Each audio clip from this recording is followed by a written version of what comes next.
बिस्मिल्लाहिर्रहमानिर्रहीम।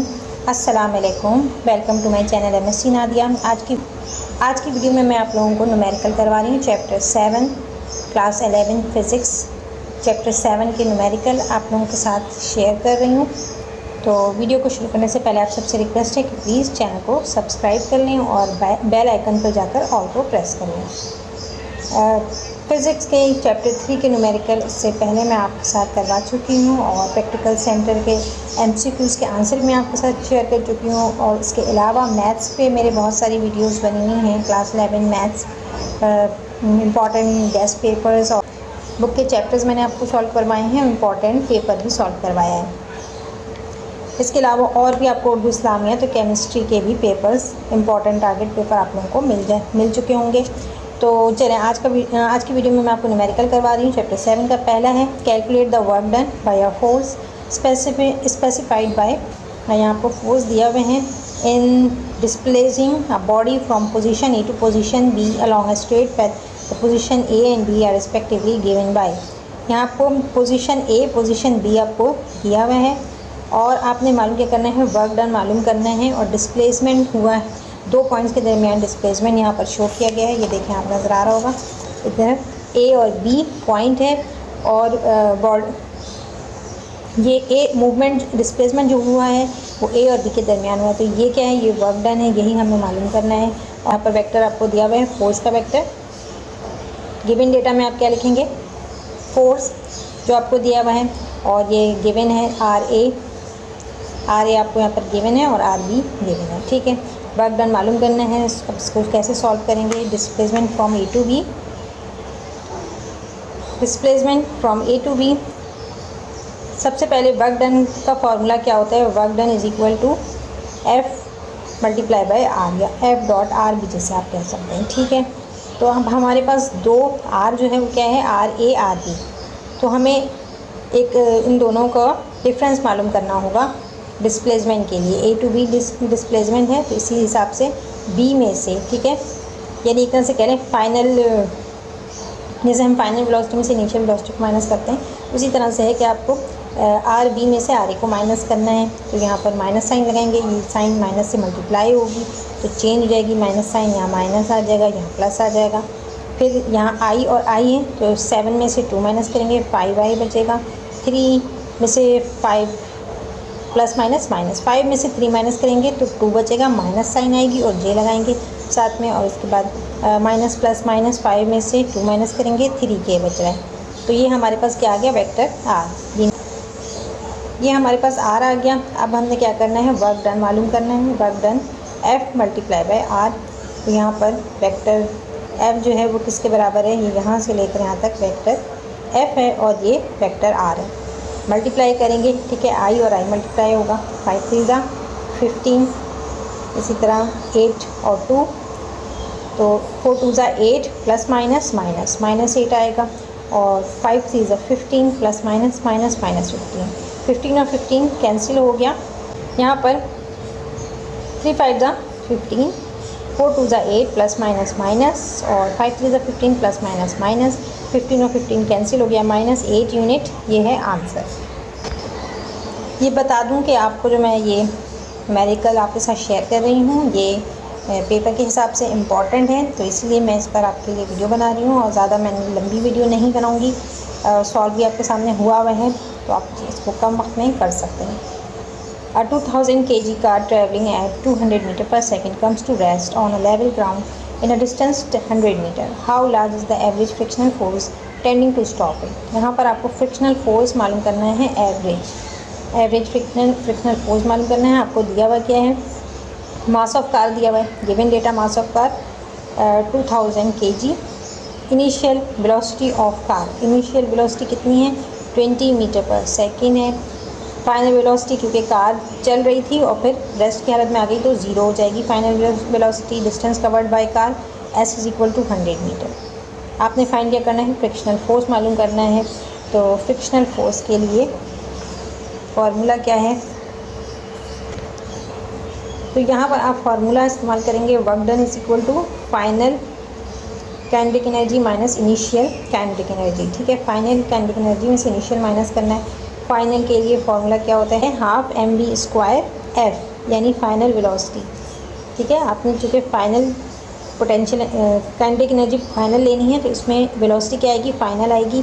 तो half mv² है ये, minus half mv/i। vi initial velocity को शो कर रहा है, vf फाइनल वेलोसिटी को। तो इस तरह से आपने इस फॉर्मूले की मदद से करना है। फिर work done is equal to F into S. अब ये जो है समझें एक तरह से इक्वेशन बन गई है। तो वर्क डन किसके बराबर होता है, work done is equal to force into distance. ठीक है, तो यहाँ वर्क की जगह, इस जगह पर वर्क की जगह हम क्या लिख सकते हैं, F इंटू एस लिख सकते हैं, फोर्स मल्टीप्लाई बाय डिस्टेंस। तो F को हमने डिस्टेंस, अब F हमें मालूम करना है, ठीक है ना, फ्रिक्शनल फोर्स मालूम करनी है हमें यहाँ पर। तो F मल्टीप्लाई बाय 100, एस किसके बराबर है, 100 के, इक्वल टू 1/2, मास कितना है 2000, फाइनल वेलोसिटी 0 है, माइनस 1/2 मास 2000 और इनिशियल वेलोसिटी क्या है 20 का स्क्वायर ले लिया यहाँ पर, यहाँ 0 का स्क्वायर। अब आपने सिंपल क्या करना है, इसको मल्टीप्लाई करना है, सिंप्लीफिकेशन है यहाँ पर। F into 100 is equal to, यहाँ पर क्या होगा, ये 0 से मल्टीप्लाई हो जाएगा, पूरा 0 हो गया, माइनस, और यहाँ पर 20 का हम स्क्वायर लेंगे 400 को 2000 से मल्टीप्लाई करेंगे और 2 से डिवाइड करेंगे। तो आपके पास आंसर क्या आ रहा है, माइनस 4 लाख। ठीक है, 4 लाख, ये 100 यहाँ से एक दूसरी तरफ लेकर आएंगे तो डिवाइड होगा, क्योंकि हमें सिर्फ F की वैल्यू मालूम करनी है। जब इसे डिवाइड करेंगे तो आंसर आएगा माइनस 4000 न्यूटन। ठीक है, नेगेटिव साइन ज़रूर आएगी, ये याद रखिएगा। तो माइनस 4000 न्यूटन इसका आंसर है। इसके बाद थर्ड न्यूमेरिकल है, a pump is needed to lift water through a height 2.5 metre at the rate of 500 gram per minute. What must be the minimum horse power of the pump be. ठीक है, तो यहाँ पर आपको given data क्या है, height आपको दी हुई है 2.5 metre, rate of lifting water, किस रेट से वाटर जो है वो पंप जो है वो उठा रहा है 500 ग्राम पर मिनट, और आपने मालूम क्या करना है, हॉर्स पावर मालूम करनी है। तो solution, mass of water lifted पर सेकेंड। अब आपको पर मिनट दिया हुआ है, आपको पहले सेकंड में चेंज करना है वाटर के मास को। तो 500 को डिवाइड करेंगे 60 से, आपके पास ये आएगा 0.00833 kg। ठीक है, ये kg पर सेकंड आ गया आपके पास। आपने 500 को 60 से डिवाइड कर दिया, तो इस तरह से आपके पास kg पर सेकंड आ गया। अच्छा, इसके बाद है potential energy acquired by water पर सेकंड। पोटेंशियल एनर्जी कितनी होती है एक सेकंड में, mgh। h जो है वो दिया हुआ है हाइट है। तो मास यहाँ पुट कर देंगे, मास जो है वो पर सेकंड में आपने जो चेंज किया है ये मास आपने लिखना है। ग्रेविटी 9.8 है, और यहाँ पर आपने ये 2.5 है सवाल में हाइट, तो यहाँ 2.3 गलत लिख दिए, 2.5 कर लीजिएगा। तो आपके पास ये आएगा जूल पर सेकंड। ठीक है, 0.2042 जूल पर सेकंड। ये आपके पास क्या क्या पोटेंशियल एनर्जी आ गई। अब यहाँ हमने पोटेंशियल एनर्जी क्यों मालूम की है, तो आपको यहाँ पर सवाल को थोड़ा सा समझना पड़ेगा कि what must be the minimum horse power of the pump be. ठीक है, यानी कि मिनिमम कितनी हॉर्स पावर है पंप की, तो ये क्या होगी, पोटेंशियल एनर्जी कहलाएगी। ठीक है, कि कितनी एनर्जी है, कितना पोटेंशियल है पंप में, कि वो उसकी मिनिमम पोटेंशियल एनर्जी कितनी है, तो उसी को पावर हॉर्स पावर कहा गया। ठीक है, तो ये हमने मिनिमम पोटेंशियल एनर्जी मालूम कर ली है। ठीक है, और ये जूल पर सेकंड में है। जूल पर सेकंड किसके बराबर होता है, वॉट के बराबर होता है। जब ये वॉट में आ गया तो ये क्या है, पावर है। लेकिन आंसर हमें हॉर्स पावर में देना है, याद रहे कि वॉट में नहीं देना है। वॉट जो है वो भी पावर की यूनिट है, लेकिन हमें हॉर्स पावर में देना है। तो 1 हॉर्स पावर किसके बराबर है, 746 वॉट के बराबर होता है। तो अब हम यहाँ पर हमने जो वॉट में है इसको हॉर्स पावर में चेंज करने के लिए क्या करेंगे, 746 से डिवाइड कर देंगे पोटेंशियल एनर्जी जो कि पावर है। अब P हम लिखेंगे, पोटेंशियल एनर्जी नहीं लिख रहे हैं। तो power equal to 0.2042 divide by 746 HP। वजह इसकी लिख दी सामने हमने कि 1 HP is equal to 746 watt. ठीक है, तो ये आपका आंसर आएगा। अब यहाँ पर आपने क्या करना है कि डेसिमल को 2 के बाद ले जाएंगे। ठीक है, साइंटिफिक नोटेशन में लिखेंगे इसको, तो क्या हो जाएगा 2.74 इंटू 10⁻⁻4 HP, ये है आंसर। नेक्स्ट है horse pools a cart horizontally with a force of 40 pound at an angle of 30 degree above the horizontal and moves along at a speed of 6 miles per hour.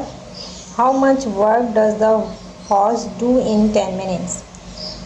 What is the power output of the horse? अब यहाँ सवाल में क्या कह रहे हैं कि horse जो है वो एक कार्ट को हॉरिजेंटली खींच रहा है और फोर्स जो है वो कितनी है 40 पाउंड है, और एंगल जो बन रहा है वो कितना बन रहा है, एंगल बन रहा है 30 डिग्री का above the horizontal and moves along a speed of, और स्पीड दी हुई है 6 माइल्स पर आवर। अब आपने वर्क डन मालूम करना है कि 10 मिनट्स में कितना कवर कर रहा है डिस्टेंस हॉर्स, और what is the power output of the horse, और पावर मालूम करनी है, पावर आउटपुट हॉर्स की। तो सबसे पहले हम गिवन डेटा लिख लेते हैं। एंगल कितना है 30 डिग्री। अच्छा, आपको वेलोसिटी, स्पीड वेलोसिटी को शो कर रहा है, वेलोसिटी कितनी है 6 माइल्स पर आवर। अब इसको आपको 6 माइल से चेंज करना होगा इसको फीट पर सेकेंड में, ठीक है। तो इसके लिए 6 को मल्टीप्लाई करेंगे 1760 से, multiply by 3 divided by second में चेंज करना है, आपको आर में दिया हुआ है। तो एक आवर में कितने मिनट्स होते हैं 60, और 60 मिनट में 60 सेकेंड, ठीक है। तो इसको आपने 60 मल्टीप्लाई बाई 60 डिवाइड कर देना है। इस तरह से आपके पास वेलोसिटी आ जाएगी। यहाँ लिखा हुआ भी है 1 माइल किसके बराबर होता है, 1 माइल 1760 यार्ड के बराबर होता है, और 1 यार्ड जो है वो 3 फीट के बराबर होता है। तो इसीलिए यही वजह है कि यहाँ पर 1760 से मल्टीप्लाई कर रहे हैं और फिर 3 से मल्टीप्लाई कर रहे हैं, ठीक है, और डिवाइड करेंगे 60 मल्टीप्लाई बाई 60 से, ठीक। तो ये इस तरह से 8.8 फीट पर सेकेंड आ रहा है, और यहाँ पर फोर्स कितनी है 40 पाउंड है। अब पाउंड में दिया हुआ है यहाँ पर। टाइम 10 मिनट्स, 10 को सेकेंड में चेंज करेंगे, यहाँ मिनट से सेकेंड में चेंज करना है, तो 10 मल्टीप्लाई बाई 60 600 सेकेंड्स आ जाएगा। आपने मालूम क्या करना है, वर्क डन मालूम करना है और पावर मालूम करनी है। सोल्यूशन क्या है, work done S is equal to V into T, velocity into time. तो यहाँ पर वेलोसिटी कितनी है 8.8, और टाइम कितना दिया हुआ है 600 सेकेंड, 600 सेकेंड से मल्टीप्लाई कर दिया तो 5280 फीट, ये आपके पास आ गया डिस्टेंस जो कवर किया है, ठीक है। ये आपने मालूम कर लिया। पहला क्या था, how much work does the, अच्छा ये आपने डिस्टेंस मालूम किया है, आपने वर्क डन मालूम करना है।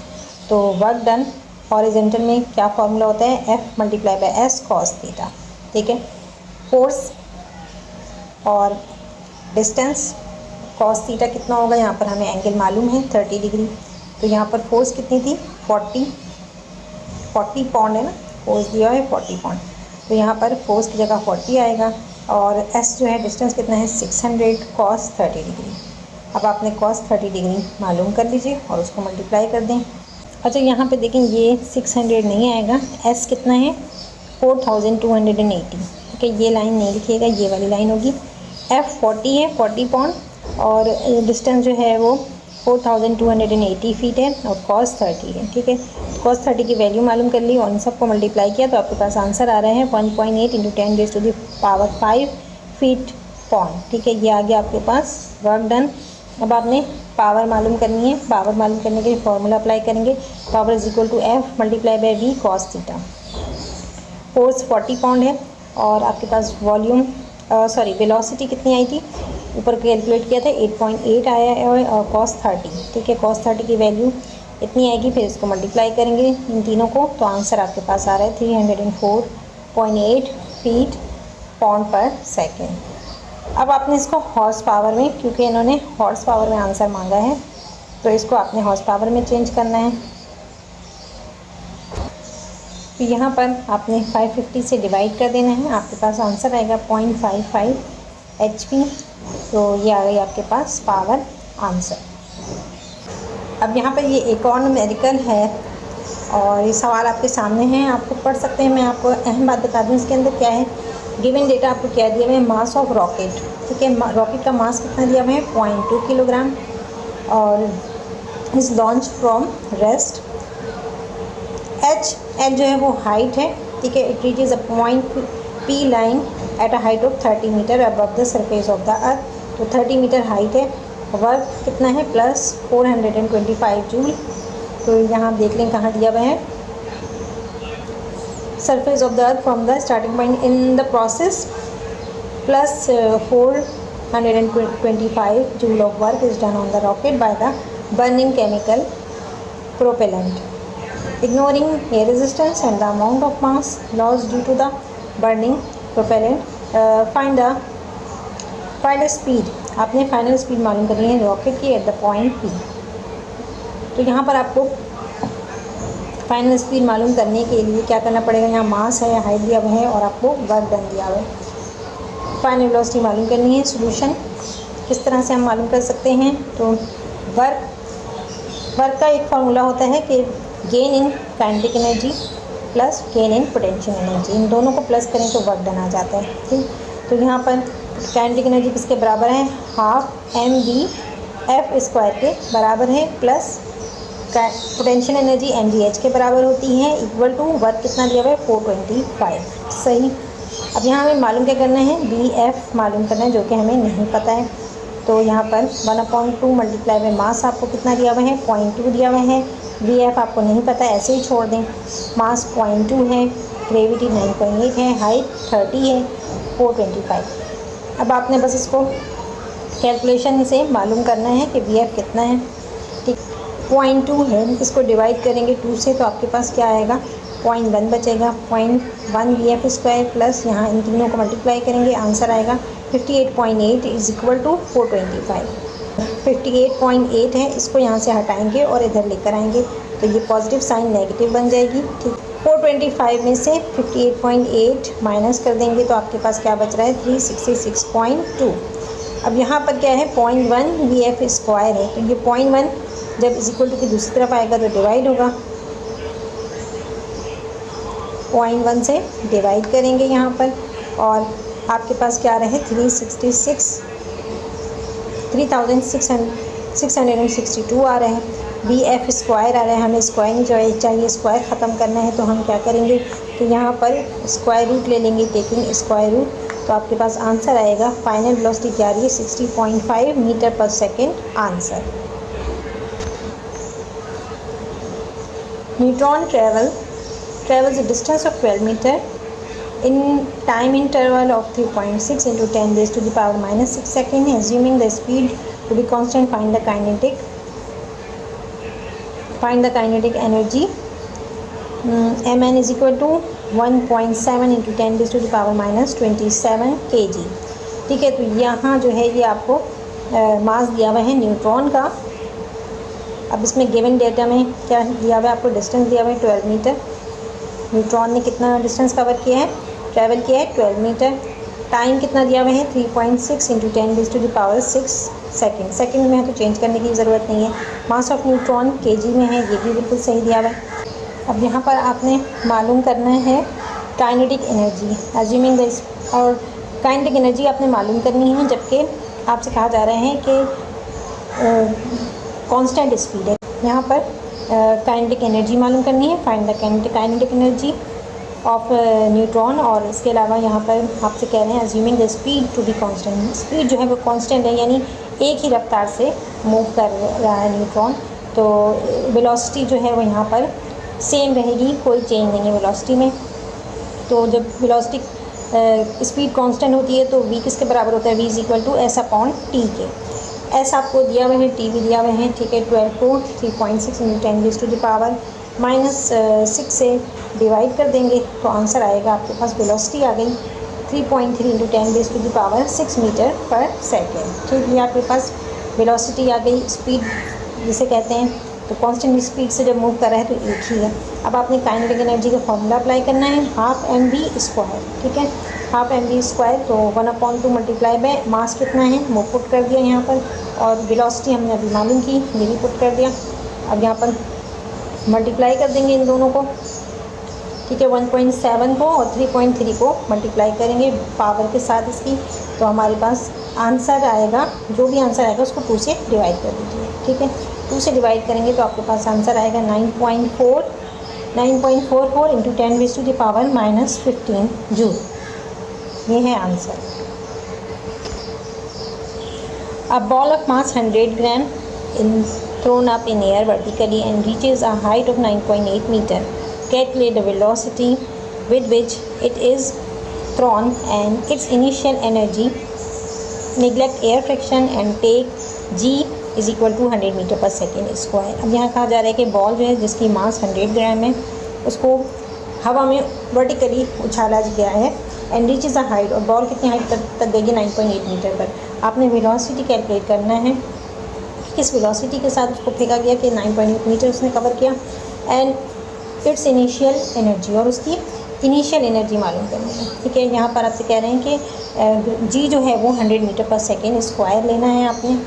तो यहाँ पर गिवन डेटा क्या है, मास आपको 100 ग्राम में दिया हुआ है जिसको आपने केजी में कन्वर्ट करना है पहले। तो केजी में कन्वर्ट करने के लिए 1000 से डिवाइड करेंगे। हाइट कितनी है 9.8 मीटर और gravity 10 metre per second square, यही आपको दिया है सवाल में। मालूम क्या करना है, वेलोसिटी मालूम करनी है और काइनेटिक एनर्जी मालूम करनी है। अब यहाँ पर ये फॉर्मूला अप्लाई करेंगे कि जैसे कि हम जानते हैं loss of kinetic energy is equal to gain of potential energy. ठीक है, काइनेटिक एनर्जी क्या है, अगर कोई बॉडी मोशन में है तो उसके अंदर काइनेटिक एनर्जी, और अगर रेस्ट की हालत में है उसके अंदर पोटेंशियल एनर्जी। तो अगर मोशन स्टॉप हो जा रहा है तो काइनेटिक एनर्जी गेन हो रही है। ठीक है, तो ये दोनों बराबर होते हैं। तो यहाँ पर काइनेटिक एनर्जी किसके बराबर है 1। तो यहाँ पर आपने काइनेटिक एनर्जी का फॉर्मूला पुट कर देना है, half mv² is equal to potential energy किसके बराबर होती है mgh के। ठीक है, तो यहाँ पर v² इज इक्वल टू ये 1/2 और m को हम इस तरफ मूव कर देंगे। ठीक है, तो क्या हो जाएगा कि 2 जो है वो ऊपर चला जाएगा और n जो है वो नीचे आ जाएगा। ठीक है, ये यहाँ पर एक स्टेप कम है। ठीक है, तो ये इस तरह से हो जाएगा कि 2 ऊपर चला गया, mgh डिवाइडेड बाय ये m जो है वो नीचे आएगा, इससे m और m कैंसिल हो गया। ठीक है, m और m कैंसिल हो गया तो क्या बचा 2gh बचा। v² किसके बराबर है 2gh के। अब यहाँ पर 2 ऐसे आ गया, g कितना है 10 है और h कितनी है हाइट 0.1 है। अच्छा, इन्होंने उल्टा कर दिया है। g ग्रेविटी यहाँ कितनी है 10 दी हुई है आपको सवाल में, और h हाइट कितनी है 0.1 है। सॉरी, यहाँ पर 9.8 होना चाहिए था, h जो है वो 9.8 है, इन्होंने मास को पुट कर दिया 9.8 होगा यहाँ पर। तो इसको मल्टीप्लाई कर लीजिएगा तो आपके पास आंसर आएगा। तो यहाँ पर 9.8 जब आएगा तो आंसर चेंज हो जाएगा, ये आएगा 196। अब आपने क्या करना है कि स्क्वायर है v² है, हमें सिर्फ v मालूम करना है, स्क्वायर हटाना है। तो क्या करेंगे, taking square root on both the side. तो 196 का रूट क्या होता है 14 होता है। तो यहाँ पर आएगा वेलोसिटी जो है ये गलत आ रही है, velocity is equal to 14 metre per second square आएगी। ठीक है, अब आपने इस फॉर्मूले में v की जगह पर 14 metre per second square velocity की जगह पुट करेंगे हम। ठीक है, तो यहाँ पर भी 14 आएगा, 14 का स्क्वायर 196, अगेन वही आएगा जो ऊपर लिखा हुआ है। तो ये आपके पास वेलोसिटी आ गई। अब काइनेटिक एनर्जी मालूम करनी है आपने। तो काइनेटिक एनर्जी मालूम करने के लिए फॉर्मूला अप्लाई करेंगे, हाफ mv²। यहाँ मास कितना है, यहाँ गलत लिखा हुआ है। ठीक है, 0.1 मास है तो 0.1 पुट करना है, 0.01 नहीं है। और वेलोसिटी 14 है, 14 का स्क्वायर लेंगे, यहाँ पर 14 का स्क्वायर 196 आएगा। 196 को 0.1 से मल्टीप्लाई कर देंगे और 2 से डिवाइड कर देंगे। सही, तो आपके पास आंसर आएगा 9.8 जूल। ये आ गई आपके पास काइनेटिक एनर्जी। तो ये न्यूमेरिकल भी कंप्लीट हो गया। अब ये चैप्टर 7 के MCQs हैं जिन पे आंसर भी निशान लगा हुए हैं, तो ये भी मैं आपके साथ शेयर कर लेती हूँ। इसका आप स्क्रीनशॉट ले सकते हैं। ठीक है, यहाँ पर पहला है work is said to be done when a body is move through certain distance by the action of energy, power, force, momentum. Force correct answer है, यहाँ मैंने ब्लैक पॉइंटर से निशान भी लगाया हुआ है। इस तरह when a body is move through a certain displacement by a force F, then the work done is, यहाँ पर वर्क डन किसके बराबर होगा F.D। The SI unit of work is joule the dimension of work are ml square t square. The ठीक है, तो ये जो है वो MCQs हैं, इनके आंसर्स पर निशान लगा हुए हैं, आप इसका स्क्रीनशॉट ले सकते हैं। आप इसका स्क्रीनशॉट जो है वो ले सकते हैं।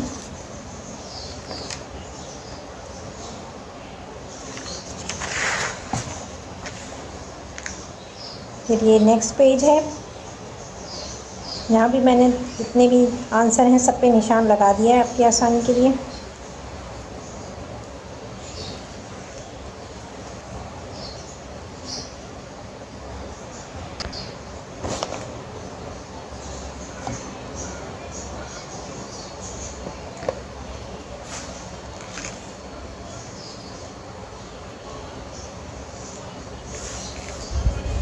तो ये तकरीबन 50 के करीब MCQs हैं और इनके आंसर्स पर भी निशान लगा हुए हैं।